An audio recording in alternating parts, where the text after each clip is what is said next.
Chosen one, stop what you're doing. The new moon has just triggered something that was meant for you alone, a financial clearance that has been locked in the vault of destiny for years. This is not about manifestation techniques or positive thinking. This is about authorization. While you were enduring loss, restraint, and unexplainable delays, an ancient system was documenting everything. Every sacrifice you made without recognition, every door that closed in your face, every time you were forced to wait while others advanced. It was all registration, proof that you could be trusted with what's coming. The unexpected gift that's about to arrive in your life is not random luck. It is released compensation for value that was extracted from your existence without your permission. Hidden forces tried to reroute this delivery, tried to claim what was coded to your spiritual signature, but the vault recognizes lineage authority. The door is opening now, not in front of you where you've been watching, but sideways, through coincidence, through an apology you never expected, through something returning that you thought was lost forever. This new moon didn't begin a process. It issued a clearance code. And Chosen One, you've been authorized. Chosen One, like this video, subscribe, and comment, I am ready for a powerful surprise. Chapter 1, New Moon Clearance. The vault key was quietly issued. The new moon that just passed was not a symbolic fresh start or a spiritual reset button that influencers talk about.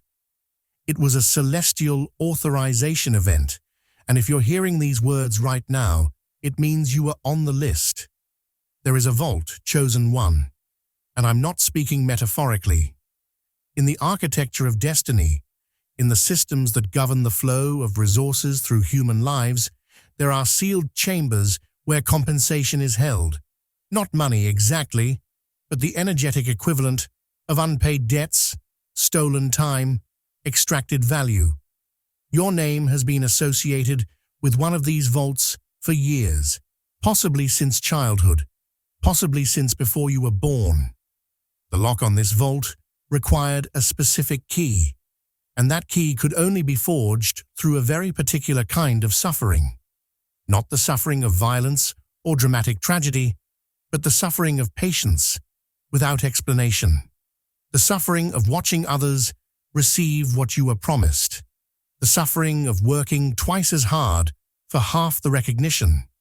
The suffering of restraint when everything in you wanted to scream, to demand, to force open what was rightfully yours. Every time you held your tongue when you wanted to expose injustice, a notch was carved into that key.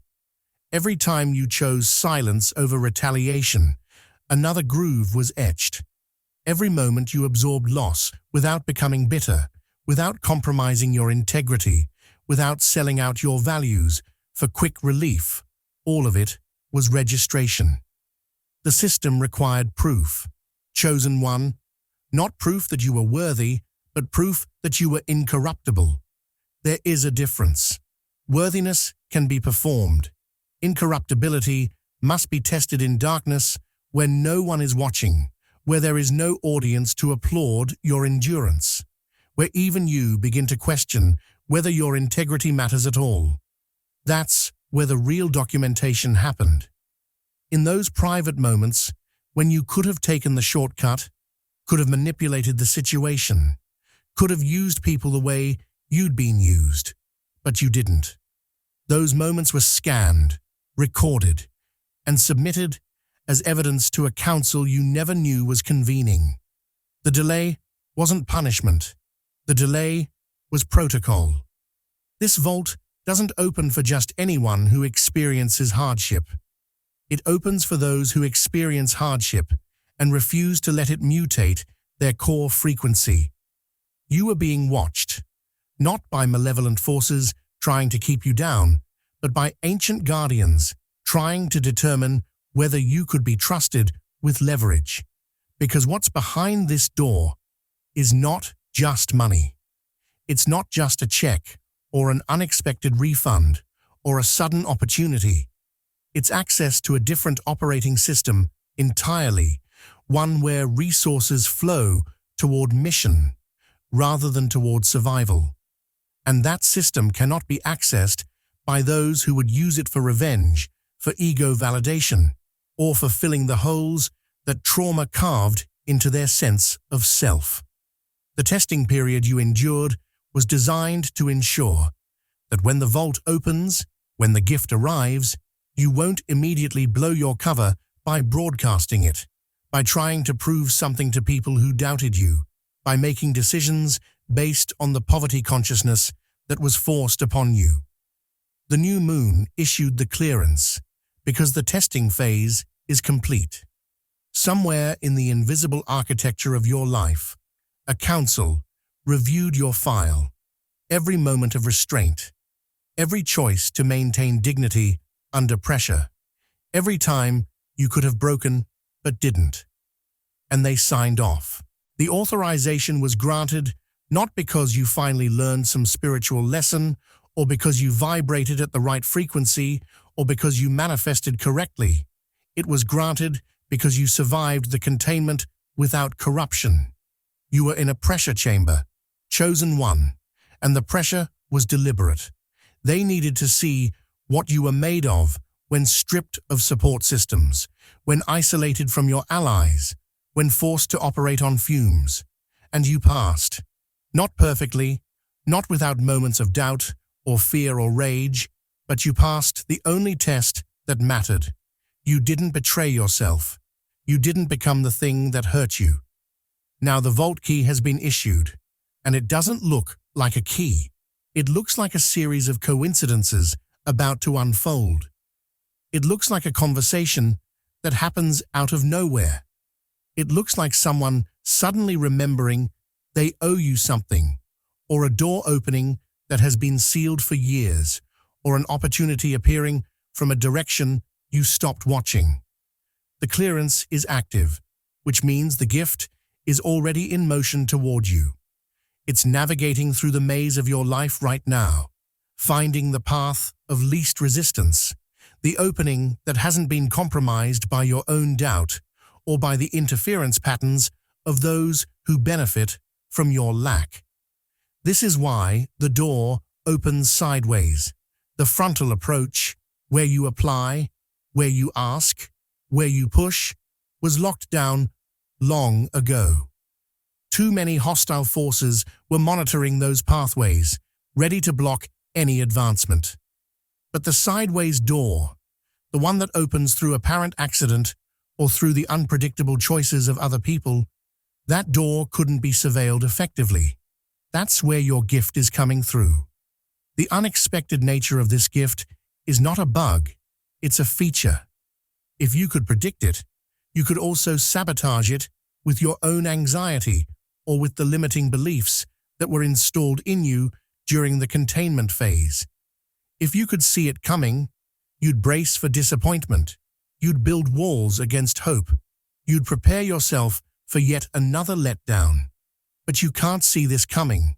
Chosen one. It's going to surprise you. It's going to arrive in a form you didn't anticipate, from a source you didn't expect, through a mechanism you couldn't have planned for. And that's exactly how it needs to happen. Because your conscious mind, the part of you that has been traumatized by delay and denial, would reject it if you saw it approaching. Your survival instincts would tell you it's too good to be true, that you should be suspicious, that nothing this aligned ever actually works out for you. But by the time you realize what's happening, the transfer will already be complete. The gift will already be in your hands, and the only question remaining will be whether you have the courage to keep it. Chapter 2. Economic entities have been tracking you. There are forces in this reality that do not feed on human souls the way religious texts describe demons. They feed on something far more tangible and far more valuable, potential wealth trajectories. Your financial future is not just a personal matter, chosen one. It's a resource field, an energetic landscape of possibility that certain entities learned how to mine long ago. And you were flagged early, not because you did something wrong, not because you attracted negative attention through some metaphysical error, but because your potential wealth trajectory was too significant to ignore. When you were young, before you understood what money really meant or how power actually operates in this world, your energetic signature was already broadcasting a future of substantial influence, not just personal wealth, but the kind of resources that shift systems, that fund movements, that change the playing field for others who come after you. Economic entities, and we can call them that because they operate more like corporations than like spirits, identified your trajectory and made a calculation. If you were allowed to reach your full financial potential on the original timeline, your influence radius would disrupt markets they control, would fund initiatives they need to suppress, would empower communities they profit from keeping dependent. So they didn't try to destroy you. Destruction creates martyrs, creates gaps that others rush to fill, creates attention they don't want. Instead, they implemented containment. Financial pressure has been placed on you systematically, year after year, not as random bad luck, but as strategic suppression. Every time you got close to a breakthrough, a sudden expense appeared. Every time you built momentum, an unexpected crisis drained your resources. Every time you were about to leap, the ground beneath you shifted just enough to keep you stuck. This wasn't punishment for past life karma or a test from the universe to make you stronger. It was economic warfare, and you were the target because you matter more than you've been allowed to believe. The job losses that made no sense, the opportunities that evaporated at the last minute, the people who promised support and then vanished, the investments that failed despite doing everything right. All of it was contaminated by interference patterns designed to slow your velocity. They needed to keep you in survival mode because survival mode is controllable. When you're worried about rent, about bills, about whether you can afford basic necessities, you don't have the bandwidth to build empires. You don't have the energy to challenge systems. You don't have the freedom to say no to exploitation. Survival mode keeps you manageable, keeps you focused on immediate threats rather than long-term strategy, keeps you isolated because you're too exhausted to build the alliances that would make you dangerous. But here's what they didn't account for: the new moon. Celestial events operate on a level of authority that supersedes economic warfare. The new moon that just passed disrupted their predictive models, the algorithms they use to calculate and siphon your future gains. These entities rely on forecasting. They position themselves in advance of your breakthroughs so they can intercept the energy, redirect the resources, claim the opportunities before you even know they exist.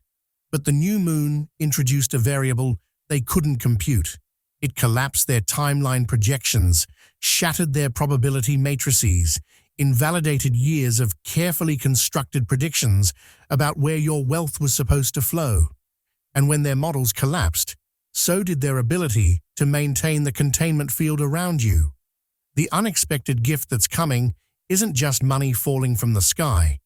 It's the natural flow of resources that should have reached you years ago, suddenly finding its way through the cracks in a crumbling blockade. It arrives outside normal earning patterns because your labor was never the source of this wealth. Your alignment was. There's a frequency you carry, chosen one, a resonance that naturally attracts resources when it's not being jammed by interference. That frequency got suppressed, got scrambled, got buried under layers of induced scarcity consciousness. But the new moon cleared the static. For a window of time, and that window is open right now, your true frequency is broadcasting unimpeded, and resources that recognize that frequency are responding. They're moving toward you through channels that the economic entities weren't monitoring because they didn't believe those channels were still active. This is why some people in your life are about to act strange. Not everyone, but specific individuals who have been unconsciously serving as agents of your containment will suddenly feel confused, destabilized, unable to maintain the roles they were playing. These aren't bad people. Most of them have no idea they were being used as interference patterns in your field. But they were positioned in your life through what seemed like natural relationships or professional connections to absorb your energy, to create drama that distracted you, to offer advice that kept you small, to express concern that was really just surveillance. When the gift arrives, when the financial door opens and resources start flowing towards you in ways that bypass the old patterns, these people will sense it before they see it. They'll feel the shift in your field, the change in your frequency, and it will trigger something in them. Expect confusion from those who benefit when you stay financially compressed. Their silence is the tell. People who are always full of opinions about what you should do with your life, always ready with concern about your choices, always subtly undermining your confidence. Those people will go quiet. They won't congratulate you when the gift manifests. They won't celebrate your breakthrough. They'll either disappear entirely or they'll become strangely passive, as if they're waiting for instructions that aren't coming anymore. Because the signal they were receiving, the one that told them how to keep you contained, that signal got disrupted. And without it, they don't know what their function is in your life anymore. Some will wake up from the spell and become genuine allies. Others will simply drift away, their purpose fulfilled, their contract with your limitation expired. The economic entities that tracked you are now tracking the aftermath of their failure. They're studying what happened, how their models broke, how you slipped through containment. This information is valuable to them, not to recapture you because that window is closing, but to prevent other chosen ones from breaking free the same way. You're now a case study in their archives, an example of what happens when celestial authority overrides economic suppression. And that means you're still being watched, but the nature of the surveillance has changed. They're no longer trying to contain you. They're trying to understand you, to document your methods, to learn from your survival so they can update their protocols for the next generation of targets. This is why you need to move carefully in the coming weeks. The gift is yours, the door is open, but you're operating in contested territory.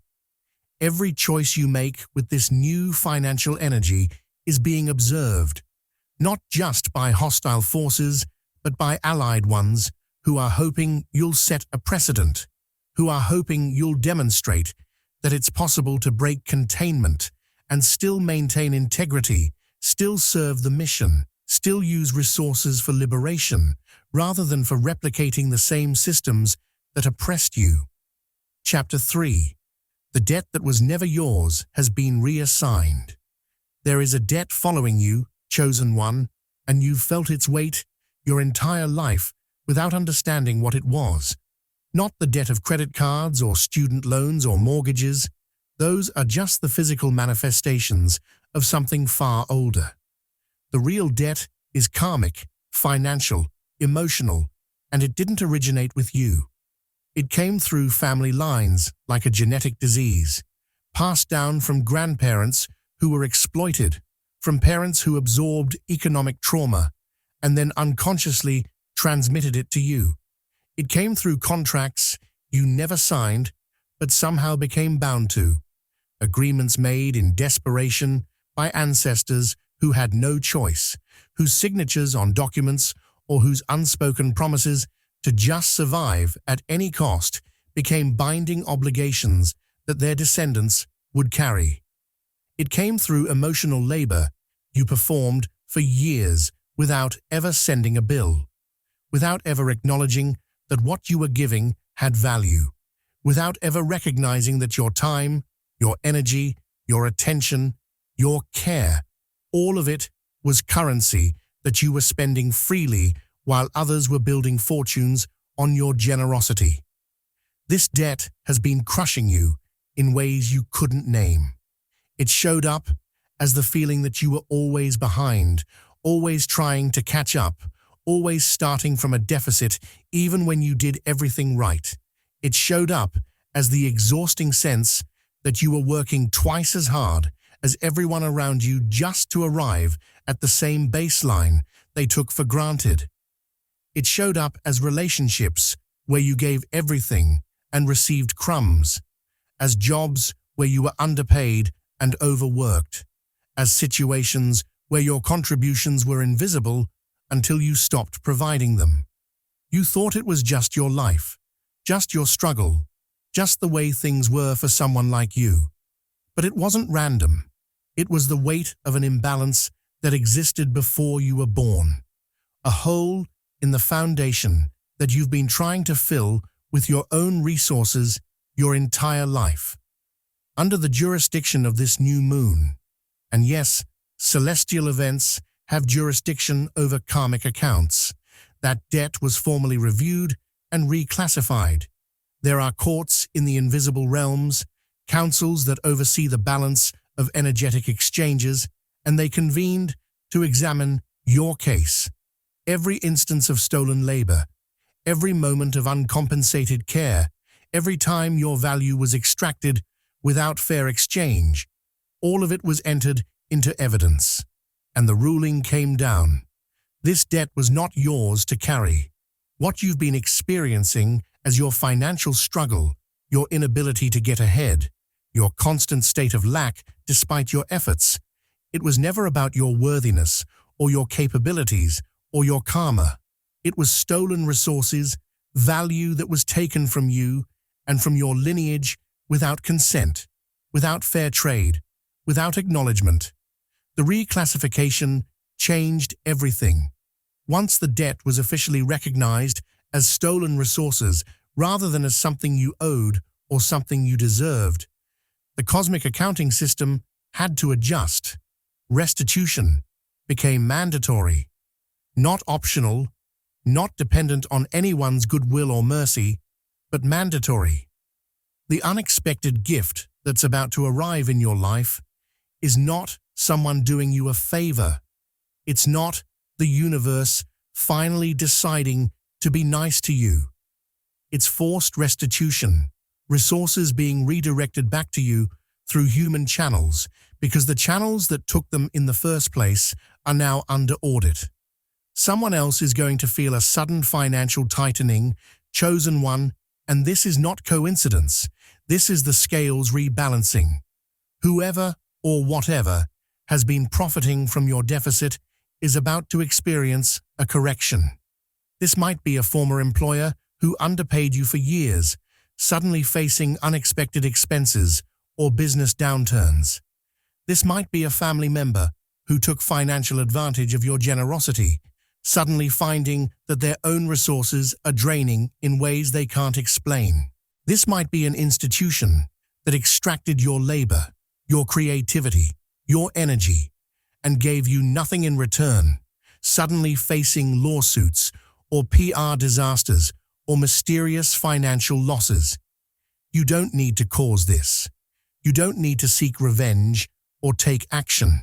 The rebalancing is automatic once the debt is reassigned. The system governing these exchanges operates on a level of precision that human minds can't manipulate. It knows exactly who took what, exactly when the theft occurred, exactly how much is owed. And it's collecting now. The gift arrives through human channels because human beings are how the theft occurred, so human beings are how the restitution must flow. It might come through an unexpected check, a sudden opportunity, a person who decides to pay you what they owe, even though you never asked. It might come through a windfall that seems random but is actually mathematically precise to what was taken. It might come through a door opening that gives you access to resources you never could have claimed through normal channels. However it arrives, understand that it's not separate from the tightening someone else is experiencing. Energy is neither created nor destroyed, only transferred. What's returning to you is coming from somewhere, from someone, from some system that has been holding what belongs to you. You were never meant to break even, chosen one. That's the lie they sold you, the story they needed you to believe. They needed you to think that if you just worked hard enough, if you just made the right choices, if you just endured long enough, you'd eventually catch up to everyone else. You'd finally reach zero, finally have enough to just be okay. But breaking even was never the plan. It was containment language, a goal designed to keep you focused on survival rather than on abundance, on getting to baseline rather than on claiming what's actually owed to you. The true plan, the one that was interrupted by theft and exploitation and systematic extraction, was for you to outlast the ledger entirely. To live long enough and maintain integrity deeply enough that the old debts would be exposed, examined, and reassigned. To survive until the audit happened and the restitution became mandatory. That time is now. The new moon triggered the audit. The debt has been reassigned. The gift is restitution, flowing back to its rightful owner. And the people or systems or entities that took from you are about to understand what it feels like when cosmic accounting finally catches up with them. You don't need to watch their downfall. You don't need to know their names or see their struggles. Your only job is to receive what's coming, to accept the restitution without guilt or without the false humility that makes you want to reject it or give it away immediately to prove you're not greedy. This is yours. It was always yours, and taking it back is not greed. It's justice. Chapter 4, an ancient protocol activated when you stopped asking. There is a system older than religion, older than recorded history, older than the economic structures that currently govern human civilization. This system doesn't operate on prayer or petition or manifestation techniques. It doesn't respond to begging, to desperation, to the kind of asking that comes from lack consciousness. In fact, asking, at least the way most people understand it, disqualifies you from access entirely. This ancient protocol was designed to protect a specific kind of resource flow, one that only activates for individuals who have completed certain kinds of missions, who have endured certain kinds of testing, who have proven through their actions and their silence that they can be trusted with power that operates outside normal channels. And chosen one, this protocol just activated for you, not because you finally asked the right way or prayed the right prayer, but because you stopped asking altogether. When you stopped begging the universe for relief, when you stopped pleading with God to change your circumstances, when you stopped asking people for help that never came, something shifted. It wasn't defeat, though it might have felt like it at the time. It wasn't giving up, though everyone watching probably interpreted it that way. It was withdrawal, and withdrawal is the activation code this ancient system recognizes. You see, the protocol exists to identify operatives who are functioning in hostile territory, who are completing assignments that no one acknowledges, who are holding positions that offer no recognition or reward. These operatives can't be contacted through normal channels.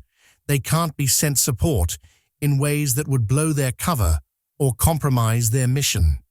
So the system waits, it watches, it documents, and it looks for one very specific signal.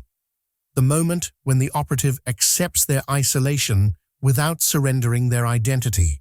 You reach that moment, chosen one, probably without even realizing it was significant. There was a day, maybe a week, maybe a longer period when you just stopped expecting rescue, stopped hoping someone would finally see your struggle and intervene, stopped asking why this was happening to you, not because you became bitter or broken, but because you finally understood at a level deeper than thought that your mission didn't include external validation, that your assignment was never going to be acknowledged by the people around you, that the work you were doing was invisible by design. And in that moment of acceptance, without surrender, in that space where you maintained your integrity despite having no audience, no support, no recognition, the ancient protocol registered your signature. This is how it identifies its operatives, not by their success or their visibility or their ability to manifest abundance, but by their capacity to function in total deprivation without corrupting their core mission. The protocol exists because there are assignments in this reality that can only be completed by people who don't need external rewards to stay loyal, who don't need recognition to keep working, who don't need proof that they're on the right path to continue walking it. These are the most critical missions, the ones that shift the trajectory of collective consciousness, the ones that break curses and dismantle systems and create openings for others who will come later and get all the credit. And the people who accept these missions, usually without knowing that's what they've done. They can't be managed through normal motivation structures. You can't pay them enough. You can't promise them enough. The only thing that keeps them going is something intrinsic, something that doesn't require external validation. When you stopped asking, when you withdrew into that space of acceptance, the protocol recognized that you'd passed the test, not the test of worthiness, but the test of incorruptibility in isolation. This is the most important test because it reveals whether power would corrupt you. People who need recognition, who need acknowledgement, who need constant affirmation that they're special or chosen or on the right path, these people are vulnerable. They can be controlled through praise, manipulated through attention, compromised through the promise of finally being seen. But someone who has learned to function without any of that, someone who has maintained their integrity in total darkness, someone who kept showing up to a mission that offered no rewards, that person can't be controlled through the normal means. And that's exactly who this protocol was designed to protect and support. The gift that's about to arrive appears after your resignation because the timing is critical. If it had come while you were still asking, still hoping, still attached to the outcome, you might have misinterpreted what it meant. You might have thought your prayers worked, that your manifestation techniques finally paid off, that you'd cracked the code on how to get the universe to comply with your desires. And that misinterpretation would have corrupted what's actually happening. This isn't about you getting better at asking. This is about you graduating from a system that requires asking at all. The gift arrives now because you are finally ready to receive it without attaching your identity to it, without needing it to validate your worth, without using it as proof that you're finally good enough or spiritual enough or chosen enough. What opens now is not abundance in the way most people understand it. It's permission to operate unrestrained. The gift is the first domino, the initial proof that you've been cleared for a different kind of access. From this point forward, resources will flow differently in your life, not because you've learned how to manifest them, but because you've been authorized to operate at a level where resources follow mission, rather than effort. You won't have to beg for opportunities.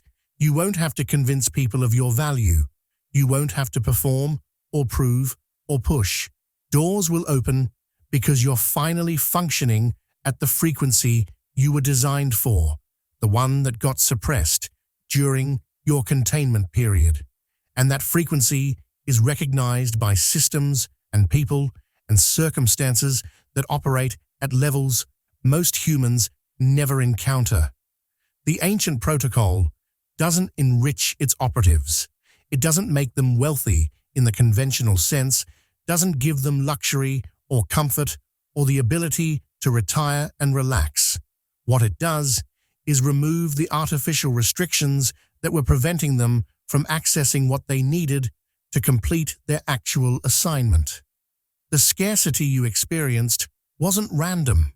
It was strategic, designed to train you, to strip away everything that wasn't essential, to teach you how to function on minimal resources so that when full access was granted, you wouldn't waste it on ego projects or revenge fantasies or filling the holes that trauma carved into you. You were being prepared, chosen one, for a level of responsibility that requires you to hold resources without being defined by them, to have access without becoming dependent on it, to operate with power without letting it corrupt your judgment. And now, that preparation is complete. The protocol has activated, and everything changes from here. Chapter 5. Time-based financial warfare has failed. The war against you has never been primarily about money. It's been about time. Every delay you've experienced, every door that closed at the last second, every opportunity that dissolved right before you could seize it, every moment of almost that turned into not yet again, all of it was temporal warfare, and you were the target. There are forces that understand something most humans don't. That time is the most valuable resource in a human life. More valuable than money, more valuable than relationships, more valuable than anything else you can acquire or lose. Because time is the one thing you can never recover, never reclaim, never get back. And if an enemy wants to neutralize you without the mess of destroying you outright, the most effective strategy is to manipulate your timeline, to stretch out your delays until exhaustion breaks your will, until you settle for less than what you're worth, until you compromise your mission just to experience some relief before you die. Your delays were engineered, chosen one, not by some vague cosmic force testing your patience, but by specific entities that benefit from keeping you locked in waiting rooms, stuck in holding patterns, frozen in the space between what you were promised and what you're allowed to have. They calculated exactly how much delay it would take to exhaust you into short-term decisions. They knew that if they could keep you waiting long enough, you'd eventually compromise. You'd take the lesser job, settle for the relationship that wasn't right, sign the contract that benefited them more than you, say yes to opportunities that were designed to drain you rather than elevate you. Every time you were forced to make a survival decision instead of a strategic one, they won. Every time you chose immediate relief over long-term alignment, they extended your timeline of lack another few years. This is time-based financial warfare, and it operates on a principle most people never recognize: that your future wealth isn't just about the money you'll earn. It's about when you earn it. Getting $1 million at age 70 versus getting it at age 30 isn't just a 40-year difference in timing. It's a completely different life, a completely different level of influence, a completely different capacity to create change. The forces manipulating your timeline understood this. They didn't need to prevent you from ever having resources. They just needed to delay you long enough that by the time you got them, your window of maximum impact would be closed. By the time you had the money to fund your vision, you'd be too tired to execute it. By the time you had the freedom to build what you were meant to build, the cultural moment would have passed. The need would have shifted. The allies who should have been there would have moved on to other battles. But something happened that they didn't predict, something they couldn't account for in their calculations. The new moon. Celestial events operate outside human timelines. They function according to cosmic rhythms that predate the systems of manipulation that have been deployed against you. And this new moon didn't just mark another cycle beginning. It fractured your timeline entirely. In one celestial moment, it collapsed years of engineered waiting into a single release point, took all the delays they'd stacked against you, and compressed them into now. The unexpected gift that's arriving isn't late. It's exactly on time, according to a timeline you couldn't see, one that was running parallel to the manipulated timeline you've been trapped in. This is why the gift carries the weight of compressed time. When it arrives, it won't feel proportional to the effort you recently put in. It will feel surreal, too big, too sudden, like you're receiving years of compensation all at once. Because you are. Every opportunity they blocked, every resource they rerouted, every door they sealed, all of it is arriving simultaneously through the fracture point the new moon created. This is not normal financial flow. This is a temporal dam breaking, years of accumulated potential flooding into your present all at once. And the reason it feels surreal is because you're experiencing it outside the normal flow of time. Your consciousness is still calibrated to the manipulated timeline, the one where things take forever, where breakthrough is always just around the corner, but never quite arrives. So when the compressed timeline delivers everything simultaneously, your mind struggles to process it. It feels like a glitch, like a mistake, like something that can't possibly be real or sustainable. But it is real, chosen one, and it's not a mistake. It's the natural result of temporal warfare failing. They stretched your timeline as far as it could go, kept adding delays and obstacles and detours, kept extending the distance between you and your breakthrough. But timelines have a breaking point, a moment when the tension becomes unsustainable, when the gap between what should have happened and what they've been preventing becomes too large to maintain. The new moon hit that breaking point. It introduced a celestial force that their temporal manipulation couldn't withstand. And when the manipulation broke, all the backed-up potential, all the delayed opportunities, all the resources that were supposed to flow to you gradually over years, it all rushed forward at once. This is why the gift feels late, but is mathematically exact to the moment resistance broke. If you look back, you'll probably identify a moment in recent weeks or months when something inside you changed. Not a big dramatic breakthrough, but a subtle shift where you stopped resisting the weight, stopped fighting against the delay, stopped tensing up every time a door closed. There was a moment when you just released, when you accepted that if it was meant to happen, it would happen in its own time. And your job was just to keep moving forward, without attachment to when or how. That moment of release was the breaking point.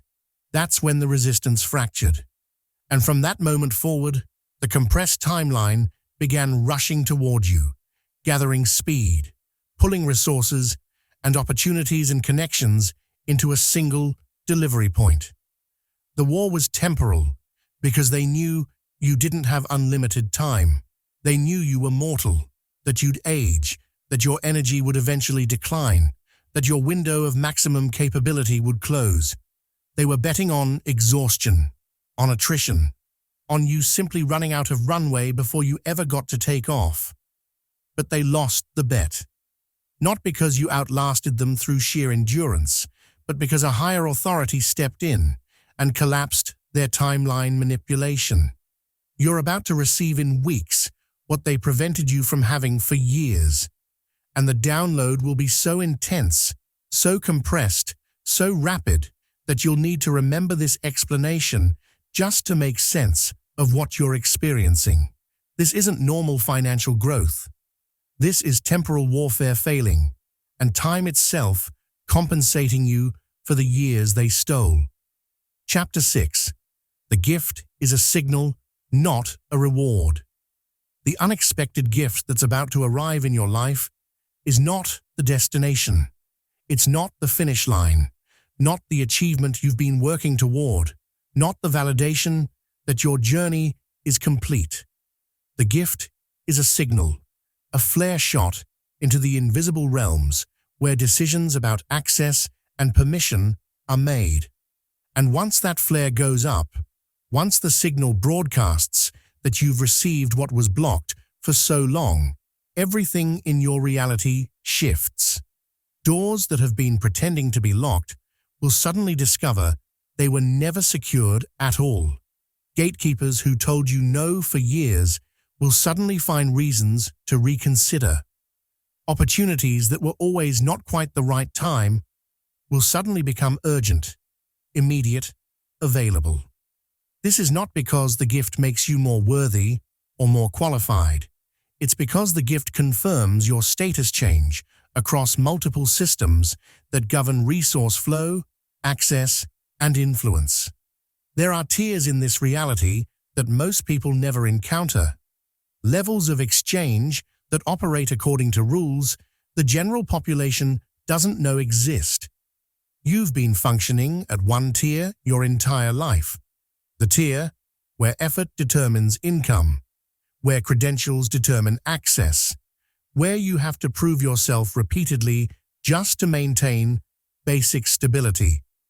But there's another tier, chosen one where resources follow alignment rather than effort, where opportunities arrive through synchronicity rather than through application processes, where access is granted based on frequency rather than on resume. The gift is your transfer notice. It's the confirmation that you've been reassigned from the proving ground to the operational field, from training to deployment, from restriction to clearance. Once you receive it, certain systems will update your status automatically. You won't announce this. You won't post about it. You won't send out emails declaring your new level of access. But people will know, not consciously, not in a way they could explain, but they'll sense the shift in your field. People who ignored your calls will suddenly reach out. People who dismissed your proposals will suddenly want to revisit them. People who had no time for you will suddenly discover openings in their schedule. This isn't manipulation. It's not strategy. It's the natural response to a frequency change, to a signal that broadcasts on channels most humans can't consciously detect but unconsciously respond to constantly. The amount of the gift matters less than the confirmation it represents. You could receive $10,000 or $10 million. The number itself is not the point. The point is the breach, the proof that the containment field has collapsed. The evidence that you're now operating with clearance that was denied before. Higher tier exchanges don't advertise themselves. They don't have application processes or public entry points. They identify candidates through signal recognition, through energetic signatures that confirm someone is operating at the right frequency. The gift is your signature going active. It's your frequency broadcasting clearly after years of suppression and interference. And every system calibrated to recognize that frequency is now receiving your signal. This is why people who withheld support will suddenly reappear. Not all of them, but specific individuals who were waiting, who were watching, who knew something about you that you didn't know about yourself. These aren't opportunists trying to attach themselves to your success. These are sentinels, scouts, advanced operatives for networks and systems that only engage with people who have passed certain tests. They couldn't approach you during containment. It would have violated protocol, would have interfered with your testing period, would have compromised the integrity of the process you were completing. But now that the gift has arrived, now that the signal confirms your graduation, They're cleared to make contact. They'll show up with opportunities that seem too good to be true, with offers that feel too aligned to be coincidence, with resources that arrive exactly when you need them. And your instinct will be to distrust it, to assume it's a trap or a manipulation, because you've been conditioned by years of disappointment to reject anything that feels too easy. But this is the new tier, chosen one. This is how things work when you're operating with clearance instead of containment. Resources don't arrive through grinding and forcing anymore. They arrive through resonance, through recognition, through systems that were designed to support operatives who completed their training. The people showing up aren't here to take from you. They're here because your signal told them you're ready, you're cleared, you're operational, and they have assignments, resources, connections that can only be transferred to someone who passed the tests you passed. Some of them have been holding opportunities for years, waiting for the right person to emerge, someone who could be trusted with access, someone who survived containment without corruption. Your gift is proof that you're that person. And now the transfer protocols can activate. The enemy recognizes this signal too, and that's why resistance spikes right before the gift arrives. They know what the signal means. They know that once it broadcasts, their window to stop you closes permanently. So they launch last-minute attacks, final attempts to destabilize you, desperate efforts to get you to reject the gift, or squander it, or doubt it so much that you sabotage your own access. The resistance shows up as sudden crises, as relationship explosions, as health issues, as catastrophic thoughts, as overwhelming fear that everything's about to collapse. It's a blitz, a full assault designed to overwhelm your defenses right at the moment when you're most vulnerable, right when hope is trying to come back online after years of forced dormancy. If you're experiencing this right now, if everything seems to be falling apart, just as you started sensing that something might finally be shifting in your favor, understand what's happening. This is not evidence that you're cursed or that the breakthrough was an illusion.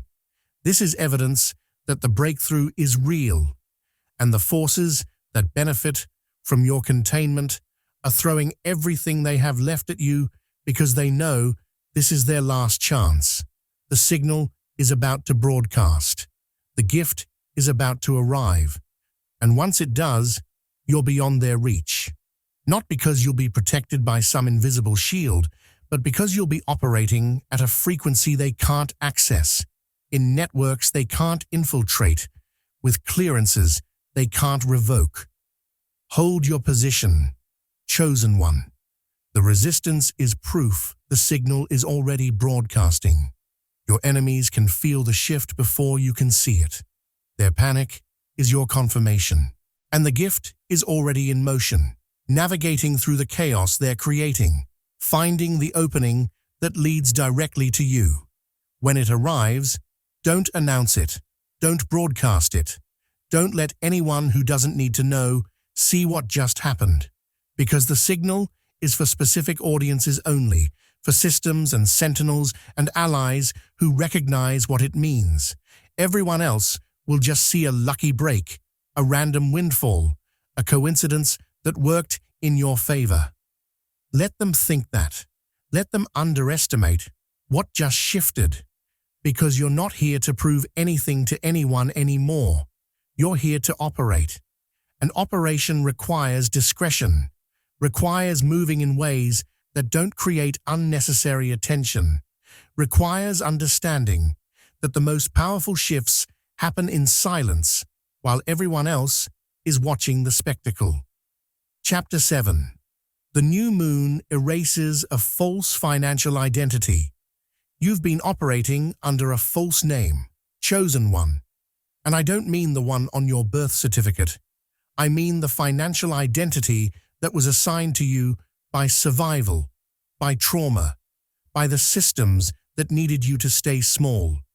This identity told you who you were in relationship to money. Always lacking, always behind, always struggling, always one crisis away from collapse. It told you what you deserved. Just enough to survive, but never enough to thrive. Never enough to build real power. Never enough to fund the vision that keeps you awake at night. It told you what you could expect. Hard work with minimal reward, effort that goes unrecognized, contributions that are taken for granted. And you wore this identity like a uniform, like a designation that defined your role in the economic structure of this reality. But it was never yours. It was a profile created by extraction systems, by forces that needed you to operate within certain parameters so they could predict your moves, control your options, keep you manageable. This false financial identity served a purpose, and that purpose was never your empowerment. It was useful for the entities and systems that were mining your potential, siphoning your energy, rerouting your resources. As long as you believed that scarcity was your natural state, as long as you accepted that struggle was just how things were for someone like you, you stayed in the extraction zone. You kept showing up to jobs that underpaid you, kept giving energy to relationships that drained you, kept participating in arrangements where you provided value and received scraps in return. The false identity made you compliant, made you grateful for crumbs, made you feel lucky just to be included even when inclusion cost you everything. It was a masterful piece of programming, really, because it made you police yourself. You didn't need external enforcement to stay in your lane. The identity did it for you, whispering limitations every time you considered reaching for something bigger, triggering shame every time you wanted more, making you feel selfish or greedy or ungrateful whenever you noticed the imbalance. The new moon didn't just open a financial door. It voided that profile entirely. In the systems that govern resource flow and access permissions, your old designation was deleted, archived, marked as obsolete. This wasn't a gradual evolution or a personal development journey where you slowly grew into a better relationship with money. This was an administrative action, a status change processed at levels you can't see but will definitely feel. The new moon forced the systems to recognize your true classification, the one that was always accurate but got overridden by containment protocols during your testing period. And your true classification is not person who struggles with money or chosen one who must prove worthiness through suffering. Your true classification is something else entirely, something that carries permissions and access rights that the false identity could never claim. The gift that's about to arrive will not arrive to the old you. It can't. The old financial identity no longer exists in the system registry. When the gift is processed, when the resources are transferred, when the opportunity opens, it will be coded to your true classification. And that means it will arrive under circumstances that feel completely out of character for your old life. You might receive money from a source that makes no sense given your history. You might be offered an opportunity in a field you never worked in, at a level you never qualified for according to normal metrics. You might find yourself in rooms with people who would never have given you access under the old identity, who wouldn't have taken your call, who wouldn't have considered you worth their time. This is intentional, chosen one. The gift must arrive in a form that your old identity can't claim, can't absorb, can't integrate back into the old patterns. If it arrived through familiar channels, a promotion at your current job, a raise that finally brings you to market rate, a side hustle that slowly builds into something sustainable, the old identity could co-opt it, could turn it into just another example of, I finally worked hard enough to get what I deserve, which would reinforce the same limiting beliefs, the same scarcity consciousness, The same idea that your value comes from proving yourself through effort and endurance. But the gift bypassing those channels, arriving sideways, coming through doors that were never opened before, that can't be claimed by the old identity. That can only be received by the new classification, by the real you operating with clearances that the false profile never had access to. This is why the imposter syndrome will spike when the gift arrives. Your old identity will panic, will insist this is a mistake, will try to convince you that you're not qualified, that you don't belong here, that someone's going to realize they gave this to the wrong person. That voice is not your intuition. It's the ghost of the false identity trying to reassert control, trying to pull you back into the extraction zone where it knows how to operate. The old identity is terrified of your new classification because in the new classification, all its rules are obsolete, all its limitations are irrelevant, all its warnings about staying small and safe and humble are exposed as the containment programming they always were. Do not listen to that voice. Do not let the imposter syndrome convince you to reject the gift, or minimize it, or pretend you're still operating under the old rules. You're not. The new moon erased the false identity, and what's arriving now can only be received by who you actually are, not who survival told you to be. The discomfort you feel is not evidence that you're in the wrong place.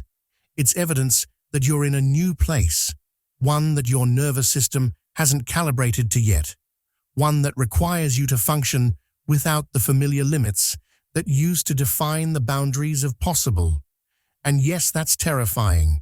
Yes, that triggers every defense mechanism you developed to survive in the old system. But the old system is not where you live anymore.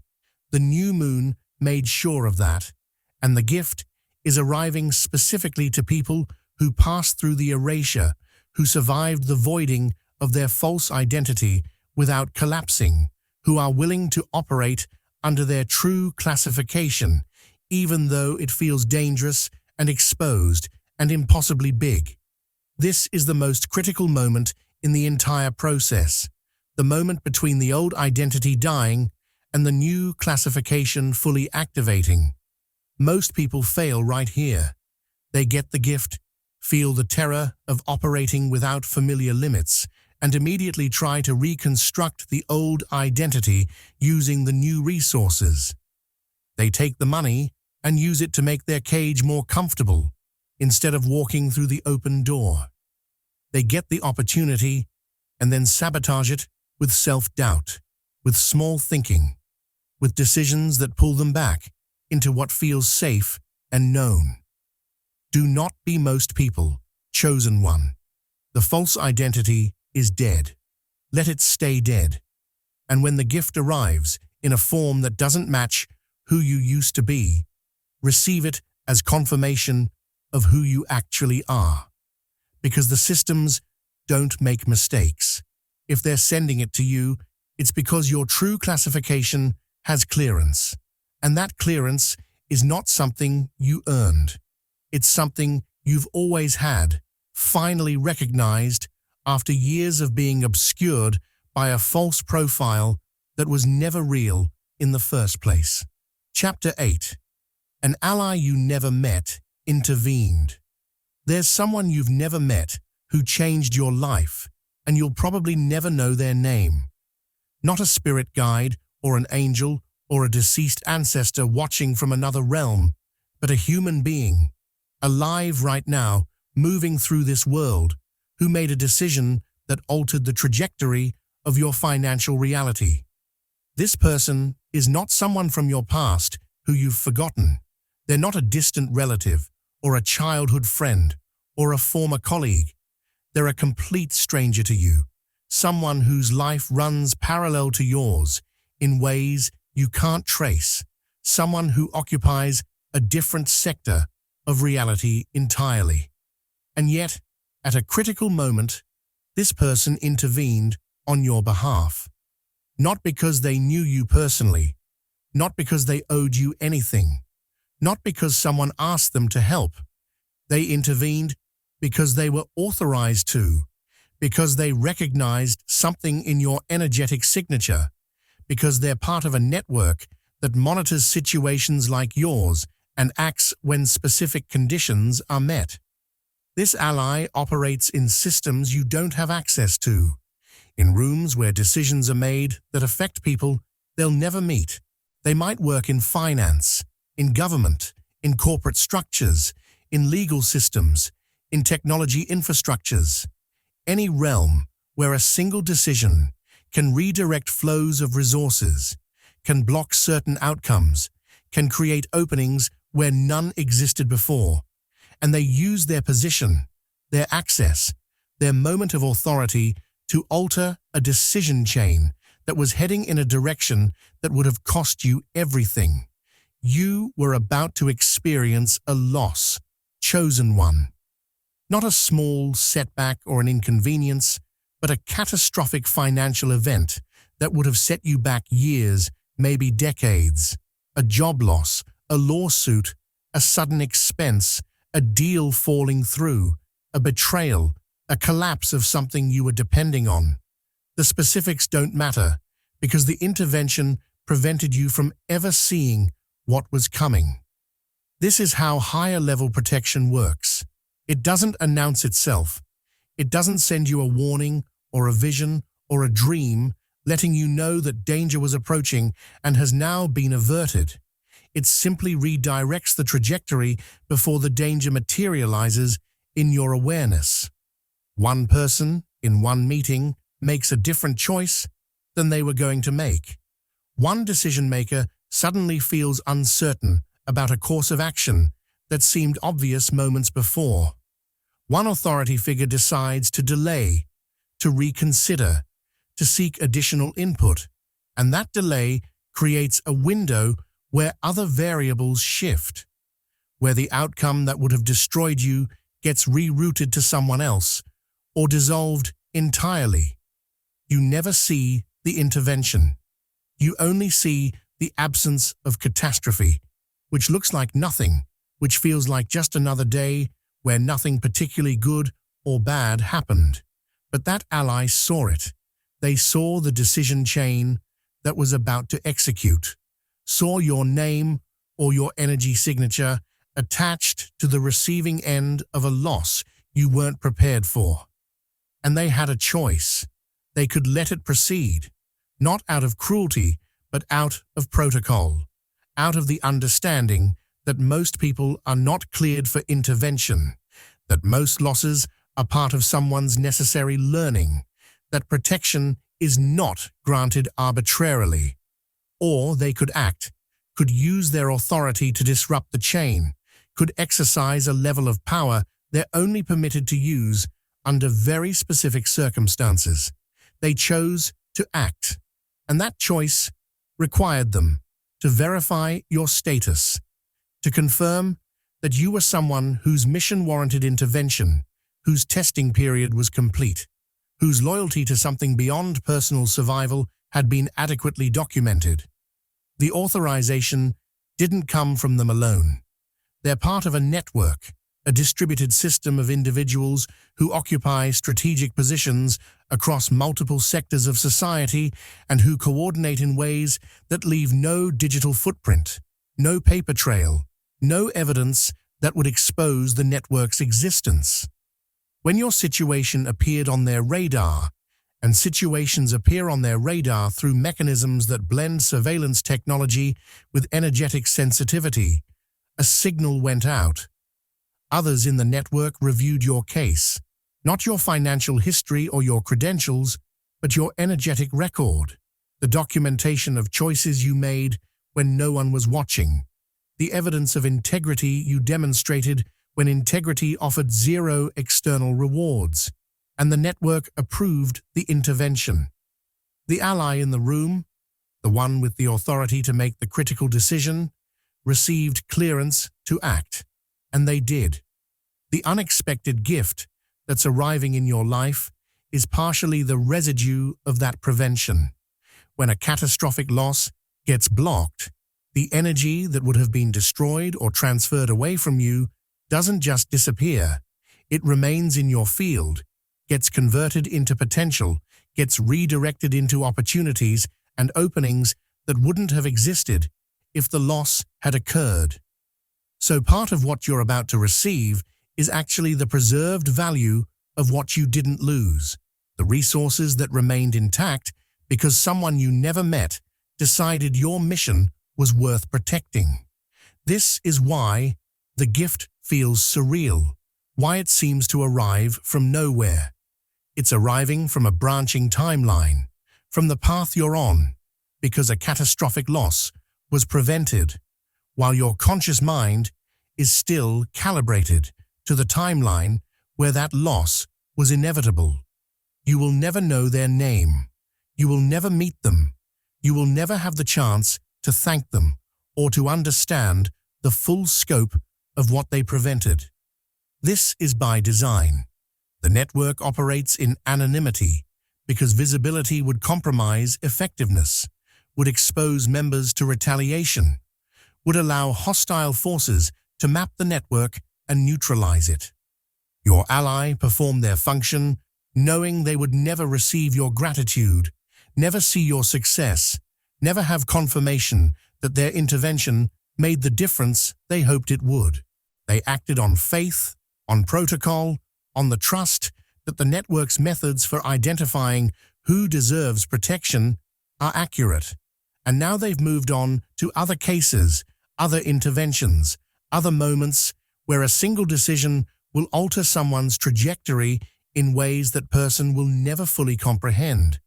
But you can honor the intervention without knowing the name.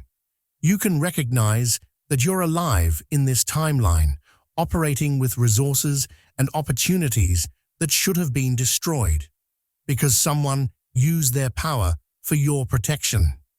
And you can become the ally for someone else, can position yourself in rooms and systems where you have authority, where you can make decisions that redirect losses away from people whose missions warrant protection.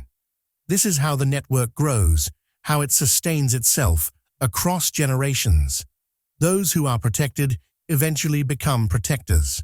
Those who receive anonymous intervention eventually provide it, not out of obligation or debt, but because once you understand how this level of coordination works, once you've been on the receiving end of protection you didn't know you needed, you can't go back to believing that everyone is just figuring it out alone, that success and failure are random, that people either make it or they don't, based purely on their own efforts. There are invisible architectures of support, chosen one, and you're part of one now. The gift is proof. The prevention you never saw is confirmation. And somewhere in this world, an ally you'll never meet is moving on to their next assignment, never knowing whether their intervention succeeded, operating on faith that the network knows what it's doing, trusting that the people they protect will eventually understand enough to protect others in turn. You're not alone. You never were. And now, you know it. Chapter 9. The financial door opens through a human error. Precision systems are designed to be predictable, to follow rules, to execute according to protocol without deviation. This is how control is maintained, how resources are kept flowing to designated recipients, how access is restricted to those who qualify through official channels. But precision systems have a vulnerability, and that vulnerability is human unpredictability. No matter how sophisticated the algorithms, how thorough the protocols, how carefully monitored the transactions, every system eventually involves human beings making decisions, and human beings make mistakes. They have emotional reactions that override logic. They experience moments of compassion or generosity or recklessness that cause them to break protocol. They get tired, distracted, overwhelmed, and in those moments, they do things that shouldn't be possible within the rigid structures they operate in. This is not a flaw in the system. From the perspective of higher orders trying to bypass surveillance, human unpredictability is a feature, the only exploitable gap in otherwise impenetrable architectures of control. The unexpected gift that's about to arrive in your life is coming through exactly this kind of gap. Someone is going to make an error, a mistake, a choice that doesn't align with protocol. It might be a small mistake, a wrong number entered into a system, a misunderstanding about who's qualified for what, a signature placed on the wrong line, an email sent to the wrong recipient. Or it might be a larger mistake, an emotional decision that contradicts clear directives, a moment of rebellion against rules that suddenly felt arbitrary, a choice made from instinct rather than from policy. But however it manifests, this error will create an opening that precision systems couldn't prevent, and your gift will flow through that opening before anyone realizes what happened. This looks accidental, but it's not.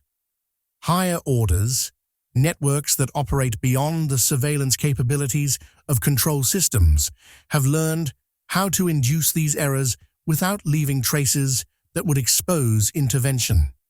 They don't hack the system directly because digital intrusions can be tracked, because electronic manipulation leaves signatures that security protocols can detect. Instead, they work through human psychology, through subtle influence on the emotional and intuitive decision-making processes that determine how people act in critical moments. A worker who was going to approve one application suddenly feels drawn to approve yours instead. A gatekeeper who was going to enforce the usual restrictions suddenly questions whether the restrictions make sense in your particular case.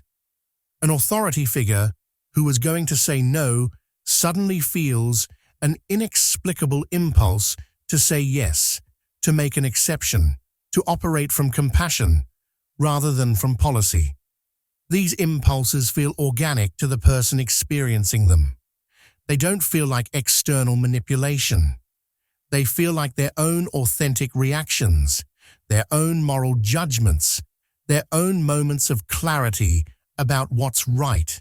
And that's exactly how higher orders bypass surveillance, by working through human consciousness in ways that don't register as outside interference. The person making the error genuinely believes they're acting from their own free will, making their own choice, perhaps even taking a small risk to do something they believe is right. They have no idea they were positioned in that moment of decision specifically because their psychology was susceptible to the kind of influence that would cause them to act in your favor. They have no idea their mistake was surgically placed to create exactly the outcome you needed. What looks like a bureaucratic error, a glitch, an oversight, a random act of kindness, it's actually precision intervention disguised as human unpredictability. This is how resources get redirected to people who are blocked from official channels, how doors open for individuals who don't qualify on paper, how gifts arrive for chosen ones who are operating under clearances that normal systems don't recognize. The control systems monitoring resource flow can't distinguish between genuine errors and strategically induced ones because the people making the errors genuinely believe they're acting autonomously. And by the time anyone notices the error, by the time systems flag the irregularity, the transfer is complete. The gift is already in your hands, and unwinding it would require more attention and more effort than administrators are willing to invest in what appears to be a minor glitch. Do not correct it too quickly. This is critical, chosen one.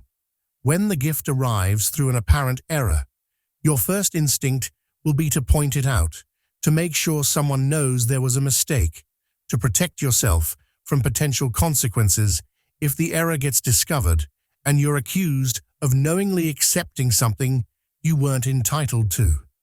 This instinct comes from your history of being punished for things that weren't your fault, from a lifetime of being blamed when systems failed, from conditioning that taught you to be hypervigilant about following rules even when the rules were designed to keep you oppressed.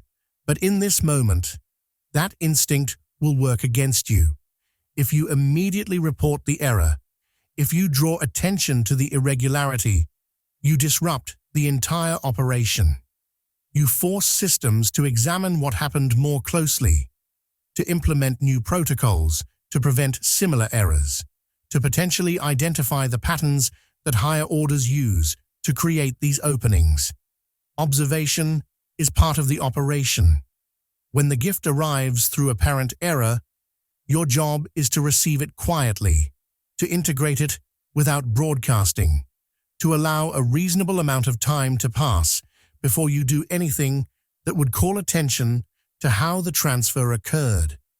This doesn't mean keeping something that's clearly meant for someone else, doesn't mean benefiting from obvious fraud or theft. It means not rushing to correct situations where you're unsure, where the error could be clerical but could also be intentional, where pointing it out might close a door that was opened specifically for you. Let the system administrators do their jobs. If the error genuinely needs correcting, they'll find it. But don't do their work for them out of fear or guilt or misplaced integrity.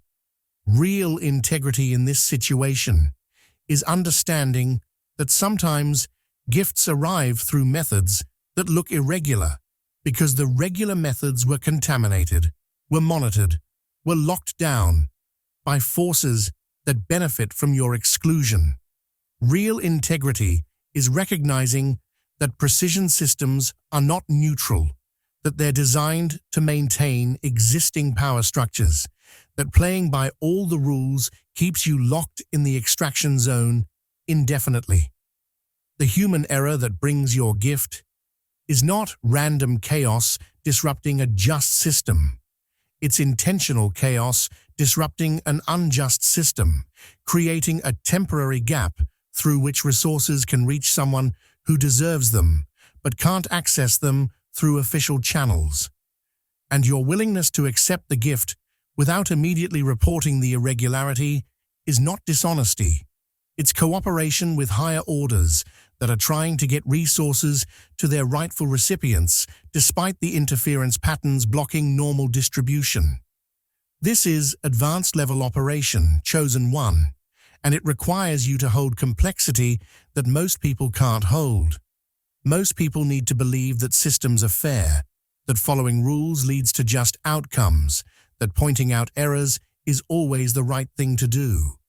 But you've been operating long enough to know that systems are rigged, that following rules often means accepting oppression, that sometimes the most ethical action is to quietly receive what was denied through official channels but delivered through unofficial ones. The gift is yours. The error that brings it is not an accident, and your silence about the irregularity is not complicity with corruption. It's cooperation with liberation. Let the operation complete. And once it's complete, once enough time has passed that no one's looking at how it happened anymore, then you can decide how to use what arrived. But don't blow the operation before it's finished. Higher orders position this carefully.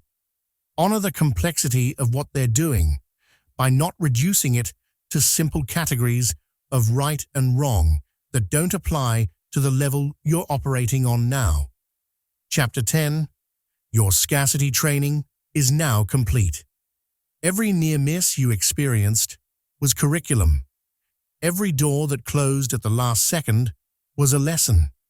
Every time you almost had enough but didn't quite make it, that was training. Chosen one, not punishment. You've been in a specialized program for years, maybe your entire life, and you didn't know you were enrolled. The program had no teachers you could see, no syllabus you could follow, no clear indication that there was any purpose to what you were enduring. It just looked like struggle, like bad luck, like being perpetually one step behind where you needed to be.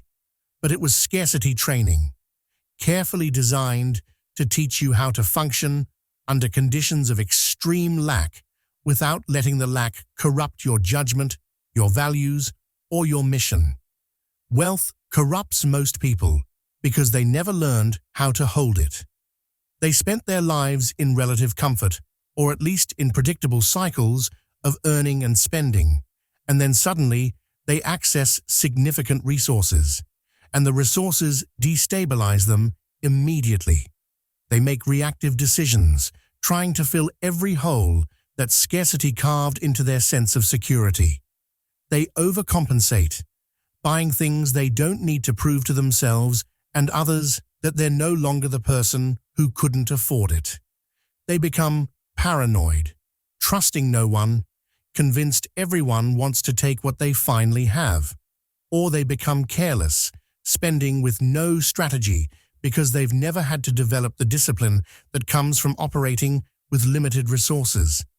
Wealth reveals who people really are when external pressure is removed, and most people reveal themselves to be chaotic, reactive, and easily compromised when given access to power they weren't prepared to hold. You are being prepared differently. The scarcity training you endured taught restraint at a level most people never develop. Every time you had to choose which bill to pay, which necessity to prioritize, which opportunity to pass on, because you couldn't afford it, you were learning to make strategic decisions under pressure. Every time you wanted something desperately but had to sit with the wanting without the having, you were developing the capacity to experience desire without letting desire control you. Every time you watched others indulge while you scraped by, you were being immunized against the seduction of luxury, against the trap of believing that comfort equals success or that visible consumption proves value. And every time you managed to maintain your integrity despite having every reason to compromise. Every time you refused the shortcut, declined the exploitation, rejected the opportunity to use people the way you'd been used, you were proving that scarcity hadn't broken you, hadn't turned you into a smaller version of the forces that oppressed you. This training has been brutal, and it's been isolating because no one teaches this curriculum intentionally. No one sits you down and says, "We're going to deprive you systematically so you can learn to operate under lack without becoming corrupted by it." The training happens in silence, in private struggles, in moments where you're barely surviving and no one's watching, and you have to choose between maintaining your values or taking the survival shortcut that would compromise everything you're meant to become. And most people fail this training. They either break entirely, becoming bitter, becoming hardened, losing the compassion and vision that made them dangerous to control systems in the first place, or they compromise incrementally, telling themselves that it's just this once, that the situation is dire enough to justify betraying their principles, that they'll get back to their integrity once things stabilize. But things never stabilize when you're building on a foundation of compromise, and eventually they become people they swore they'd never become, operating from the same scarcity consciousness that oppressed them, just with slightly more resources. You didn't fail. You're still here, still aligned, still holding the frequency you were designed to hold, even though holding it cost you everything. The near misses trained discernment, taught you to recognize the difference between an opportunity that serves your mission and an opportunity that just promises relief. The delays sharpened your ability to wait without hope dying, to keep moving forward without needing external validation that you're on the right path. The watching others succeed while you struggled trained you out of comparison, out of the trap of measuring your progress against people who are on completely different missions with completely different timelines. And the moments of having almost enough But not quite. Those taught you that survival isn't the mission, that making it to baseline isn't the goal, that you're not here to just get by, but to operate at a level where resources are strategic tools rather than objects of emotional attachment. The new moon marks graduation because the training is complete. Not because you've learned every possible lesson about scarcity, not because you'll never struggle again, but because you've demonstrated the core competency the training was designed to develop: the ability to hold wealth without flinching or broadcasting. Most people who suddenly access resources after years of lack immediately announce it, celebrate it, show it, prove it to everyone who doubted them. This is flinching. This is wealth overwhelming the nervous system and forcing a release through display, through spending, through using resources to settle emotional scores that accumulated during scarcity. But you've been trained differently. When the gift arrives, you won't flinch. You'll receive it calmly, almost quietly, without the hysteria that usually accompanies sudden financial shifts. Not because you're not excited or relieved or grateful, but because you've learned to hold intensity without it overwhelming your capacity for strategic thinking. And you won't broadcast. Broadcasting is how most people lose what they suddenly gain. Not because people steal it directly, but because broadcasting creates energetic leaks, creates attachment points for others' expectations and judgments, creates interference patterns that destabilize the resources before you've had time to integrate them properly. The training taught you to move in silence, to operate without needing external acknowledgement, to understand that real power is exercised invisibly while everyone's watching the spectacle. So when the gift arrives, you'll integrate it without announcement, without proving anything to anyone, without using it to validate your worth or settle old grudges or demonstrate that you were right all along. You'll simply receive what's yours and begin operating at the level you were always meant to function at, the level that scarcity training prepared you for. From here, money stops being emotional. It stops being attached to your identity, stops being evidence of your value, stops being the thing you're chasing to finally feel secure. Money becomes strategic, becomes a tool you deploy toward mission objectives, becomes something you have a relationship with rather than something that defines you. This is the graduation chosen one. The gift that's arriving is not rescue. It's not the universe finally taking pity on you. It's confirmation that you passed tests most people don't even know exist, that you maintained alignment under conditions that break most operatives, that you're ready for deployment at a level where resources follow command rather than following effort. Welcome to the other side of scarcity training. You earned this, not through suffering, but through refusing to let suffering corrupt who you are. Chapter 11. Enemies anticipated your failure, not your survival. They built models to predict your collapse, sophisticated ones, using every data point about your history, your psychology, your patterns, your breaking points. They tracked your struggles, documented your losses, measured your increasing exhaustion, and ran calculations about how much more pressure it would take before you broke. Not broken, as in destroyed. Destroyed wasn't useful to them. Broken, as in compromised, as in finally willing to betray your values for relief, as in accepting their terms and joining the systems that had been grinding you down. They anticipated bitterness, because bitterness is predictable, is controllable, turns people inward, where they're no longer a threat to external structures. They anticipated you would collapse into cynicism, into the kind of defeated worldview that says everyone's corrupt, so why should I bother maintaining integrity?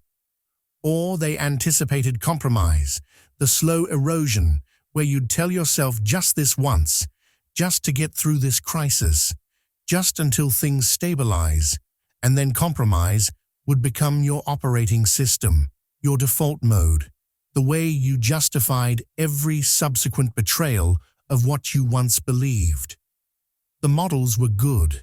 They'd been tested on thousands of others like you, refined across decades of data about how humans respond to sustained financial pressure, how long people can endure lack before their resistance breaks. And the models had high success rates. Most people do break eventually. Most chosen ones with dangerous potential do compromise under sustained containment.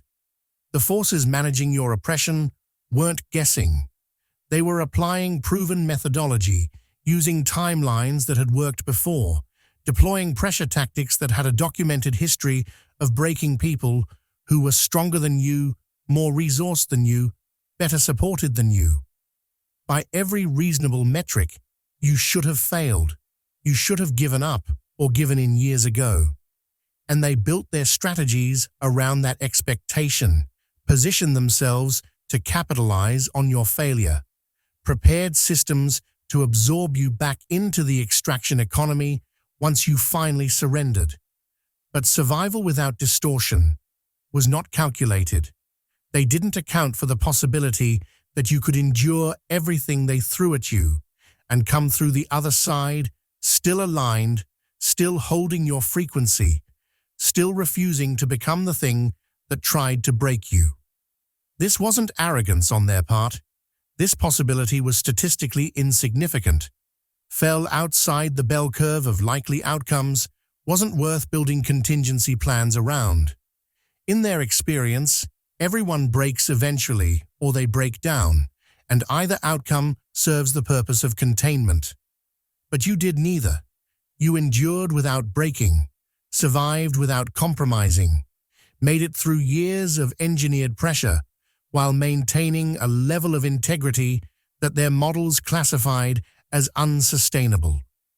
And every day you continued functioning outside their predictions, you were introducing errors into their calculations, creating discrepancies between what their models said should happen and what was actually happening in your life. This miscalculation forced a recalibration across hostile networks. When one target behaves outside parameters, it's an anomaly, a statistical outlier that can be ignored. But when that outlier survives long enough, when they continue functioning despite every pressure that should have neutralized them, networks have to update their models. Your survival triggered system-wide recalibrations because you proved their fundamental assumptions were wrong. Not just wrong about you specifically, but wrong about what's possible for humans under sustained oppression. If you could survive without distortion, others could too. If their pressure tactics failed on you, those tactics might be less effective than they believed. If their timelines couldn't break you, their timelines might need revision. And revision is expensive, is disruptive, creates vulnerabilities while new protocols are being implemented. So they had to choose, continue applying pressure that was demonstrably not working, which would waste resources and attention on a target who'd proven resistant, or release you and redirect those resources toward more controllable subjects. They chose release, not out of respect or mercy, but out of cost-benefit analysis. You became too expensive to contain. The energy required to keep you suppressed exceeded the threat you posed by being free, especially since you demonstrated that even under maximum pressure, you weren't going to become the kind of person who would use freedom destructively. Their models now classified you as high integrity despite resource access, a rare category, one that actually posed less threat to their operations than the embittered, compromised versions of chosen ones who might have used resources for revenge, for chaos, for tearing down systems without wisdom about what should replace them. The financial door opens because their leverage expired. Every containment strategy has a shelf life, a window during which it's effective before it either breaks the target or the target adapts beyond its reach. Your adaptation wasn't conscious strategy. You didn't sit down and plan how to outlast their pressure tactics.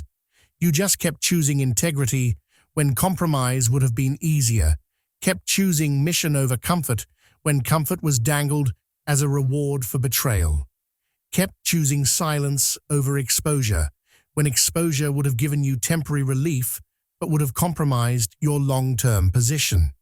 And those choices, accumulated over years, built a kind of immunity. You adapted to operating under pressure, without the pressure forcing you into the predicted behaviors. And once you reached that level of adaptation, once you demonstrated you could maintain alignment despite everything they deployed against you, containment lost its leverage. What they cannot control, they must now compensate. This is protocol at the highest levels of these networks. When a target proves unbreakable and the cost of continued containment exceeds acceptable thresholds, the strategy shifts from suppression to co-option or compensation. Co-option means trying to buy you, trying to offer you enough resources and status within their systems that you'll operate in service to their agendas, even if you maintain the illusion of independence. But you're not eligible for co-option because the training you completed, the scarcity period you survived, immunized you against being bought. You learned to function without external rewards, which means external rewards can't be used to control you. So, they moved to compensation. Not willingly, not generously, but as the remaining option in their strategic playbook. Compensation means they release resources to you as a form of settlement, an acknowledgement that continued opposition is counterproductive. They're not admitting defeat. They're not apologizing for what they put you through. They're recalculating the cost of your hostility versus the cost of your neutrality, and they've determined that giving you access to resources while you maintain your integrity is less dangerous than keeping you suppressed, while your resistance inspires others, while your survival becomes a case study in what's possible when chosen ones refuse to break. The gift that's arriving isn't their gift. It's yours, always was yours, but they were blocking access. And now they're stepping aside, not because they want to, but because the math changed. Your survival recalculated their models, and the new models say, release this one, compensate this one, and study how they operate with resources so we can update our predictions about the next generation of threats. You won, chosen one, but not in the way most people win. You didn't beat them in direct confrontation. You didn't outsmart their strategies or find their weakness and exploit it. You won by simply refusing to become what they needed you to become, by surviving their pressure without distortion, by outlasting their timeline. And that kind of victory is more complete than defeating them through force because it invalidates their entire methodology. Every resource they invested in your containment is now sunk cost. Every prediction they made about your breaking point was wrong. Every strategy they deployed proved insufficient. And your victory isn't just personal. It's data that other chosen ones can access, proof that survival without corruption is possible, even under conditions designed specifically to force corruption or collapse. The recalibration you triggered is cascading through their networks right now. Strategists are revising timelines. Analysts are updating psychological profiles. Operatives are being briefed on new containment protocols developed specifically because you survived the old ones. And while they're focused on updating their systems, you're walking through the open door, receiving the compensation they calculated they had to provide, operating with clearances you earned not through compliance, but through resistance. This is what victory looks like at this level. Chosen one. Not triumph, not conquest, not them kneeling before you acknowledging your superiority. Just you, still standing, still aligned, receiving what's yours, while they scrambled to understand how their models failed and how to prevent the next one like you from surviving the same way. Chapter 12.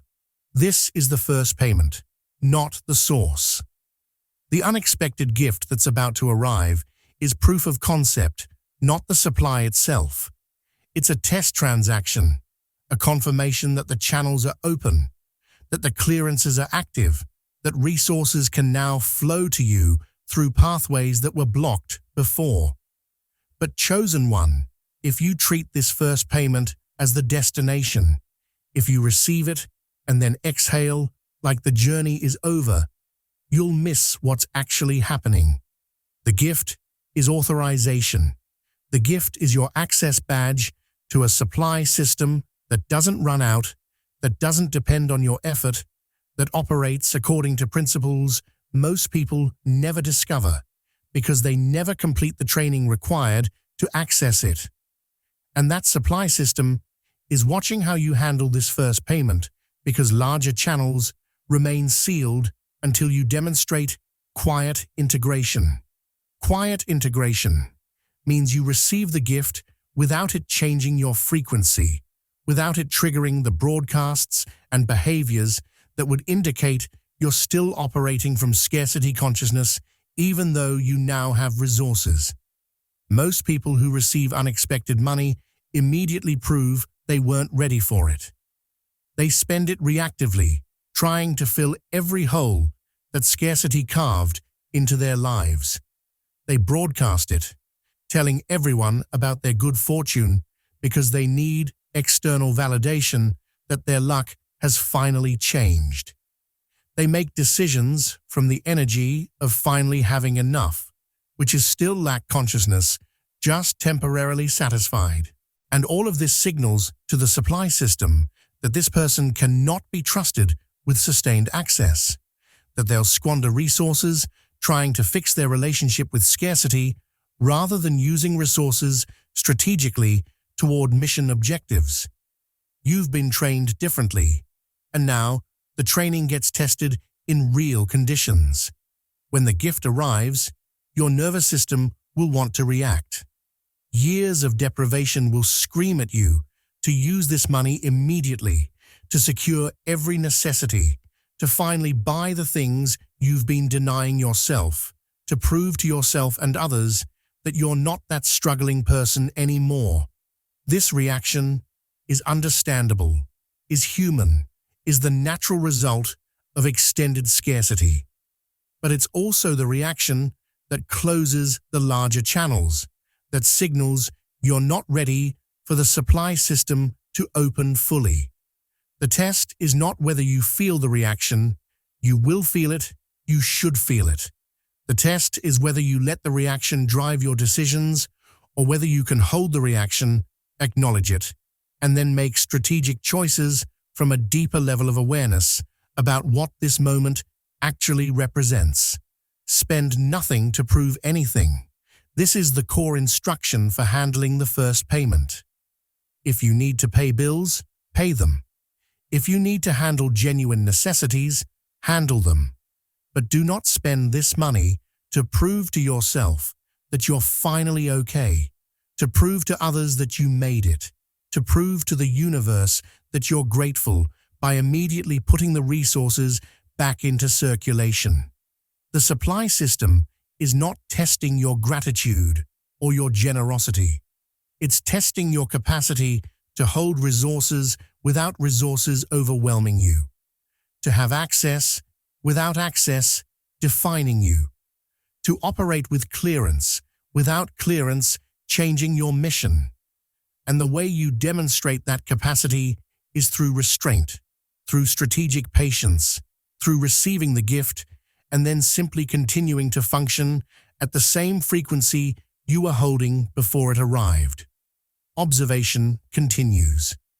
The first payment authorizes your access, but it also initiates a monitoring period. Not surveillance by hostile forces trying to control you, but observation by allied systems trying to determine your capacity for sustained access. They're watching how you integrate this first infusion of resources. Do you immediately relax your discipline? Do you start making decisions from comfort rather than from mission? Do you begin operating as if the struggle is over and now you can finally just enjoy life? Or do you receive the resources, stabilize what needs stabilizing, and then continue operating with the same focus, the same intensity, the same commitment to mission that you demonstrated when you had nothing? The latter response is what opens the larger channels. The latter response signals that you understand resources are tools for operation, not rewards for past suffering. The new moon does not enrich, it initiates. Enrichment is what people seek when they're trying to escape their current reality, trying to use resources to build a life that's comfortable enough that they can stop striving, stop growing, stop operating at the edge of their capacity. But initiation is different. Initiation means you're being brought into a new phase of operation, given access to new tools, cleared for new levels of engagement with systems most people never touch. The gift is your initiation fee, proof that you've completed training and are now authorized for deployment.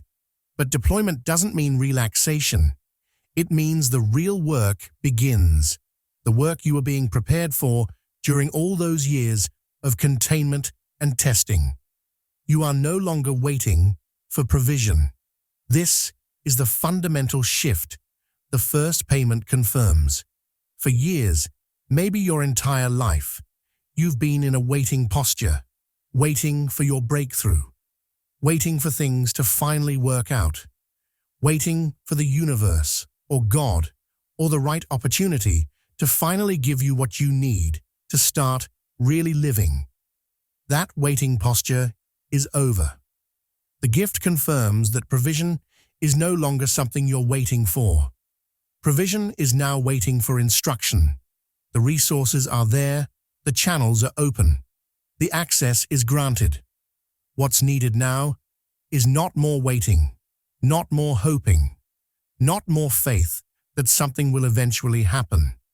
What's needed is command, is instruction, is you clearly directing the resources toward mission objectives rather than toward filling emotional holes or proving your worth or settling old scores.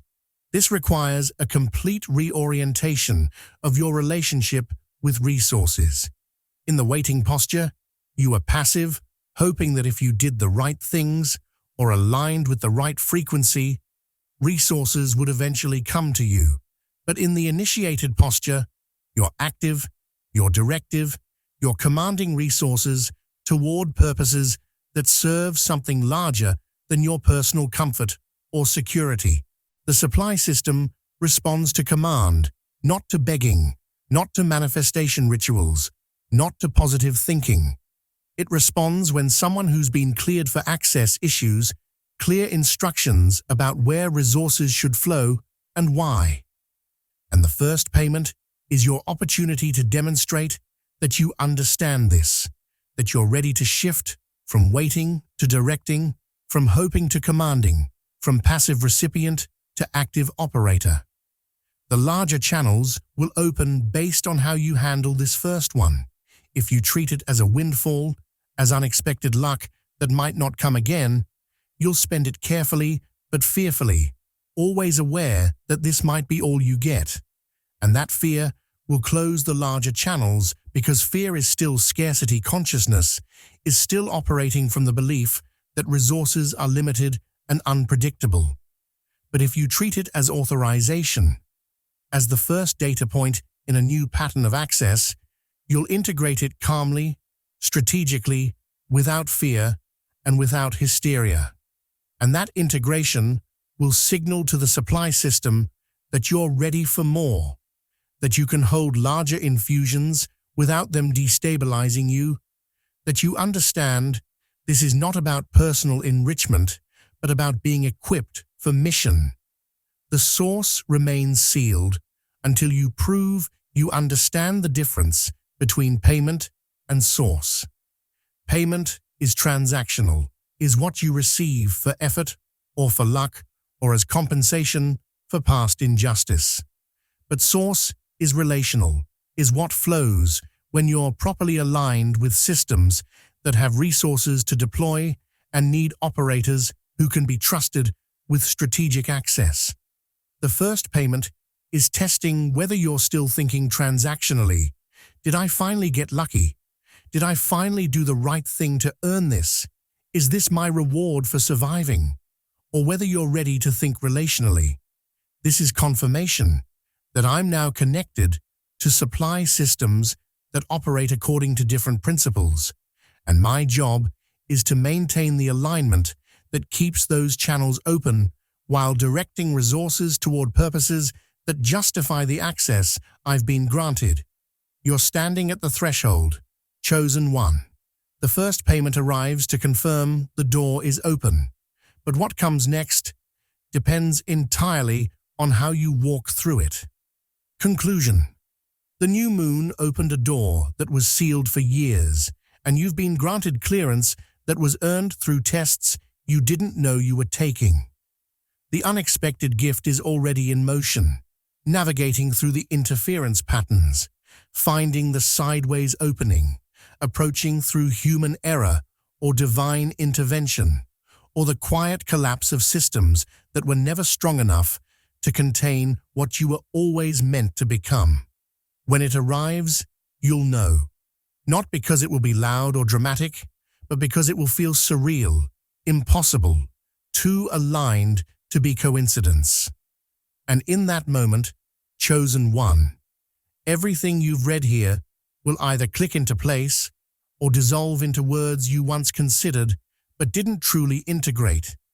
The financial door is open, but doors don't stay open forever. Windows of clearance have expiration dates, moments of authorization that must be acted upon before the systems recalibrate, before the enemies regroup, before the old patterns reassert their gravity and pull you back toward the familiar grooves of limitation. You've been prepared for this moment through every loss, every delay, every near miss that trained restraint and sharpened discernment. The scarcity training is complete.